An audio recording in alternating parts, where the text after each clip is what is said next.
నమస్తే. ప్రస్తుతం మనతో పాటు సీనియర్ జర్నలిస్ట్ దాము బాలాజీ ఉన్నారు. ఆయనతో మాట్లాడదాం. నమస్తే సార్. నమస్తే. Sir, 'Arjun son of Vyjayanthi' cinema ఎలా ఉంది sir? Arjun son of Vyjayanthi ఈరోజు రిలీజ్ అయింది. చాలా గ్యాప్ తర్వాత మన కళ్యాణ్ రామ్ చేశాడు. సో ఇది దాదాపు 1000 థియేటర్లో, వరల్డ్ వైడ్గా 1000 థియేటర్లో రిలీజ్ అయింది. Pre cinema release business, pre release theatre business 22 కోట్లు చేసిందని చెప్తున్నారు. సో దీంట్లో ప్రధానంగా కళ్యాణ్ రామ్ హీరో, తర్వాత సాయి మంజరేకర్ హీరోయిన్, విజయశాంతి, తర్వాత మేకా శ్రీకాంత్, పృథ్వీ, సోహల్ ఖాన్ అని ఫస్ట్ టైం హిందీ నుంచి విలన్గా చేశాడు. ఇక టెక్నికల్ క్రూ విషయానికి వస్తే ప్రదీప్ చిల్కూరి, ఆయన రాజా చేయి వేస్తాను ఒక సినిమా చేశాడు, తను ఈ సినిమాకి డైరెక్షన్ చేశాడు.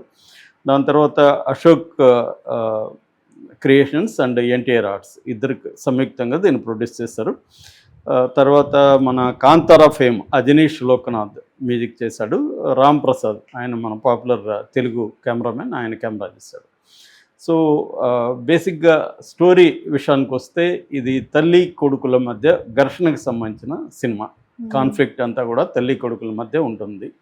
ఈమె విజయశాంతి ఆఫ్టర్ లాంగ్ టైం ఒక పవర్ఫుల్ పోలీస్ ఆఫీసర్గా చేసింది, ఎస్పీగా, వైజయంతి. తన కొడుకు కూడా తనలాగే పోలీస్ ఆఫీసర్ కావాలనుకుంటుంది. అతనికి గిఫ్ట్ కూడా బట్టలు ఇస్తుంది, దాని మీద పేరు కూడా ఉంటుంది, అర్జున్ విశ్వనాథ్ అని. సో కానీ అతను అంటే క్వైట్ రెగ్యులర్ రౌడీగా మారిపోతాడు. రౌడీ అంటే ఒక మాఫియా లీడర్ లాగా మారిపోతాడు. సో వైజాగ్లో జరుగుతుంది ఇది.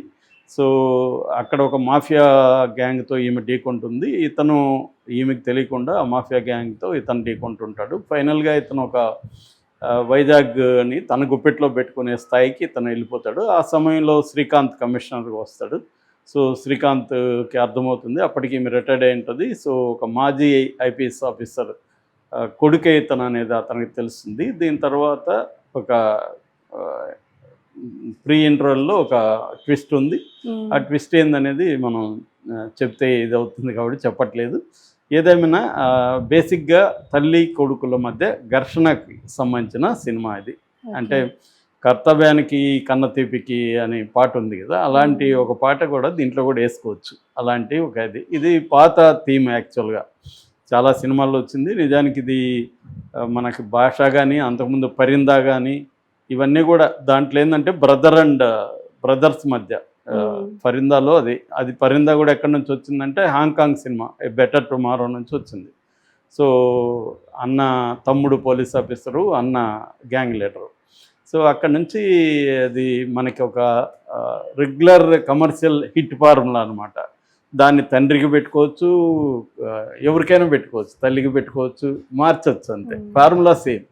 అంటే ఒక ఫ్యామిలీలో తండ్రి పోలీస్ ఆఫీసరు, లేదా తండ్రి జడ్జి, కొడుకు దొంగ, లేదా కొడుకు ఇది. ఇట్లాంటి సినిమాలు మనకి చాలా, రామారావుది, నాగేశ్వరరావుది, అందరివి కూడా వచ్చాయి.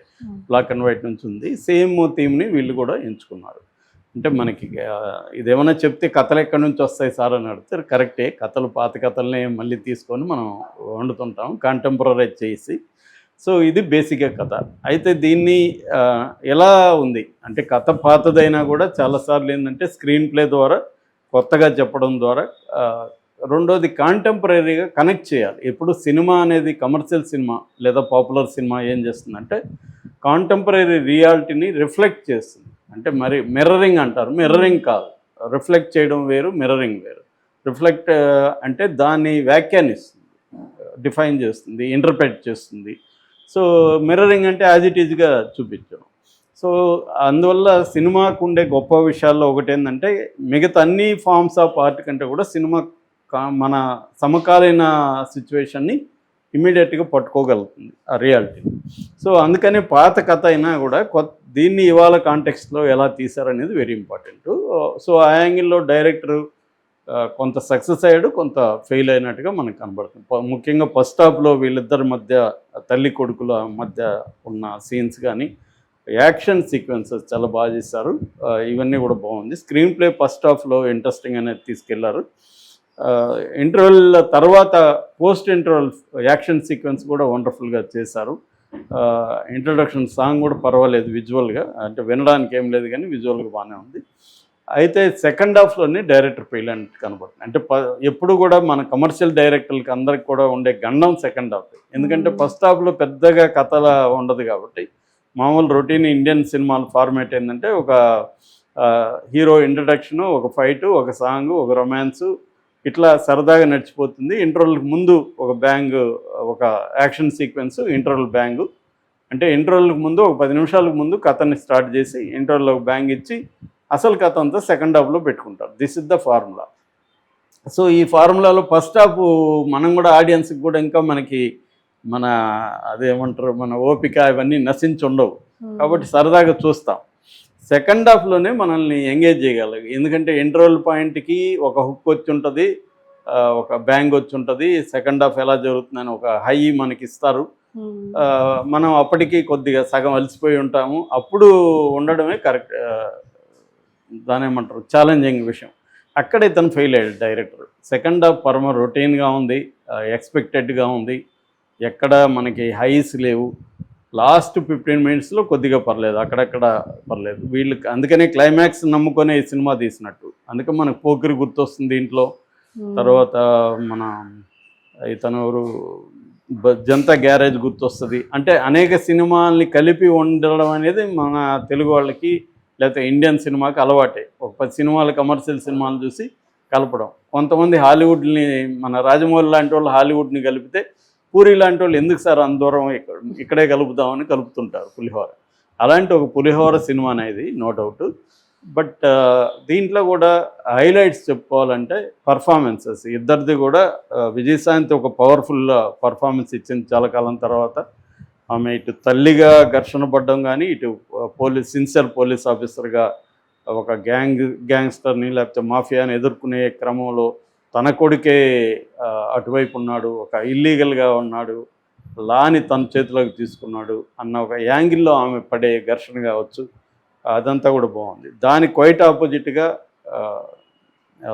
కళ్యాణ్ రామ్ కూడా తల్లిని అర్థం చేసుకొని అట్ ద సేమ్ టైం తనని అర్థం చేసుకోలేని తల్లి పరిస్థితిని చూసి బాధపడడం, ఇవన్నీ అనివార్యంగా అంటే లాక్ అటు ఇటు ఉండడం అనేది ఎప్పుడైనా కూడా ఆ ఘర్షణకి ఈజీగా స్కోప్ ఉంటుంది. అది ఇద్దరు కూడా పెర్ఫార్మెన్సెస్ బాగా చేస్తారు. అట్లాగే మిగతా వాళ్ళు కూడా, అంటే ఆ అమ్మాయి హీరోయిన్ సాయి మంజరేకర్కి పెద్ద పనేం లేదు, ఇతను వైఫ్గా చేసింది, ఆ అమ్మాయికి పెద్ద స్కోప్ లేదు.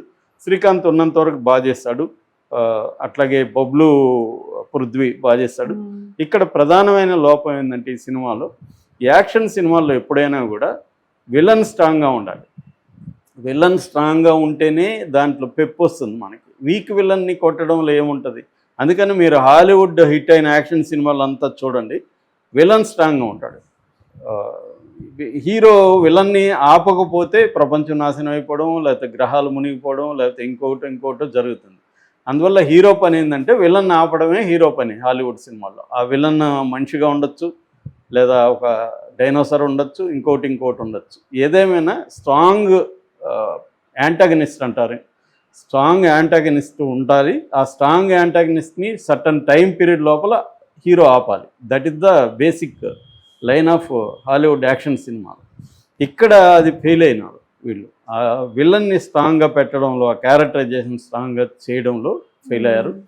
సో అంటే కథనంలో తడబాటు, రొటీన్నెస్, విలన్ని స్ట్రాంగ్గా ప్రొజెక్ట్ చేయడంలో ఫెయిల్యూరు. క్యారెక్టర్ ఆర్టిస్ట్ సపోర్టింగ్ క్యారెక్టర్స్కి అంటే సబ్ప్లాట్లు కానీ స్టోరీ కానీ ఏమీ లేదు, వీళ్ళిద్దరి మధ్య నడుస్తుంది బేసిక్గా, ముగ్గురు మధ్య అనుకోవచ్చు.